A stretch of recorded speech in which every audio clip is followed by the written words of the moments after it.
பாலு, எழுந்திருடா, மணி என்னாகுதுன்னு பார்.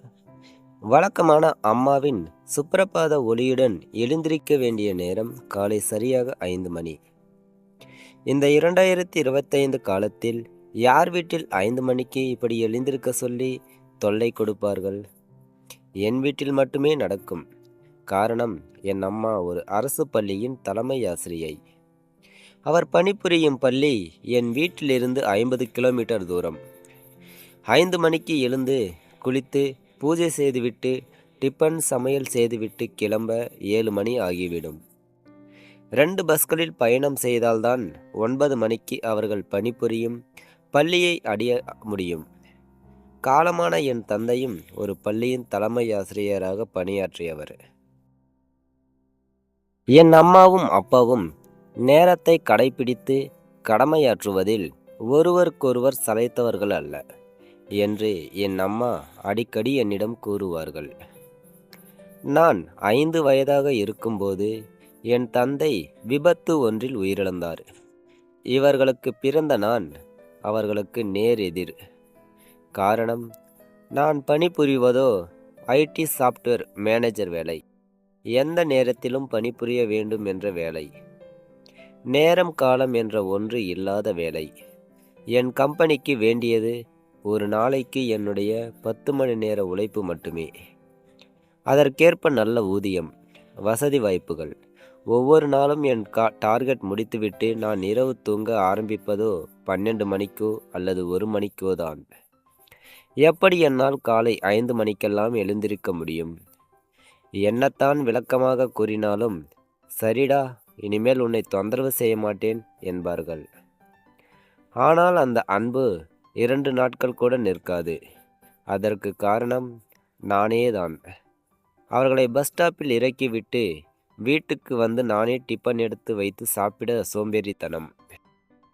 எனவே பல நாட்களில் வீட்டில் டிபன் சாப்பிடுவதில்லை. அம்மா பள்ளியிலிருந்து வந்தவுடன் முதலில் கிச்சனுக்கு சென்று நான் டிபன் சாப்பிட்டேனா, மதியம் லஞ்ச் எடுத்து சென்றேனா என்று பார்ப்பார்களாம். டிபன் சாப்பாடு அவர்கள் வைத்த அதே அளவில் இருந்தால் என்னிடம் எதுவும் கேட்கவும் மாட்டார்கள், கோபித்து கொள்ளவும் மாட்டார்கள். மீண்டும் மறுநாள் காலை 5 மணிக்கு எழுப்பி விடுவார்கள். காலையில் எழுந்து குளித்து பூஜை செய்துவிட்டு அவர்களுடன் சேர்ந்து டிபன் சாப்பிட வேண்டும் என்ற விருப்பம். வீட்டிலிருந்து பஸ் ஸ்டாப் 2 கிலோமீட்டர் தூரம். ஆட்டோ, கால் டாக்ஸி கிடைக்கும். ஆனால் அவர்கள் அதில் செல்ல விரும்ப மாட்டார்கள். நான் தான் அவர்களை என் காரில் அழைத்துச் செல்ல வேண்டும் என்று விரும்புவார்கள். நான் எவ்வாறு டிரைவிங் செய்கிறேன் என்று மறைமுகமாக கவனிக்கவும் தவிர, நான் காலையில் எழுந்து குளித்துவிட்டு ஒரு வேளையாவது அவருடன் சேர்ந்து டிபன் மட்டுமாவது சாப்பிட வேண்டும் என்ற என் மீதுள்ள பாசம். இவையெல்லாம் நான் அறிவேன். நான் என்ன செய்வது? என்னுடைய லஞ்ச் மதியம் அலுவலகத்தில். இரவு நான் வருவதற்கு 9-10 மணி ஆகிவிடும். அம்மா சுகர், பிபி பேஷண்ட். நேரத்திற்கு சாப்பிட்டு சுகர் டேப்லெட், பிபி டேப்லெட் போட்டுக்கொள்ள வேண்டும். எனவே நான் வரும் வரை அவர்கள் சாப்பிடாமல் இருக்கக்கூடாது என்று என்னுடைய உத்தரவு. அதை அவர்கள் மீற மாட்டார்கள். எனக்கு நல்ல சம்பளம், சொந்த வீடு, கார், இவ்வளவு வசதிகள் இருந்தும் அம்மாவிடம் அவர்களது வேலையை விட்டுவிட்டு ஓய்வெடுத்து கொள்ளுங்கள் என்று பலமுறை கூறினாலும் ஒப்புக்கொள்ளவே மாட்டார்கள்.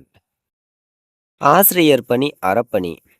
அதனை என் ஓய்வு வயது வரை விடமாட்டேன் என்று கூறுவார்கள். என்னுடைய 5 வயது முதல் இன்று 25 வயதாகும் என்னை ஒரு தாயும் தந்தையுமாக தனி ஆளாக நின்று கவனித்து வளர்த்து இந்த உயர்ந்த நிலைக்கு படிக்க வைத்த அவர்களின் கஷ்டங்களுக்கும் அவரது அர்ப்பணிப்புகளுக்கும் காலை 5 மணி சுப்ரபாதம் பாடி என் தூக்கத்தை கலைத்து என்னை எழுப்புவது என்பது அவர்களது அன்பிற்கு முன்னால் என்னுடைய தூக்கமிழப்பு வெறும் தூசு போன்றது. அன்பிற்கும் உண்டோ அடைக்கும் தாள். இந்த கதை பிடிச்சிருந்தா லைக் அண்ட் கமெண்ட் ஷேர் பண்ணுங்கள்.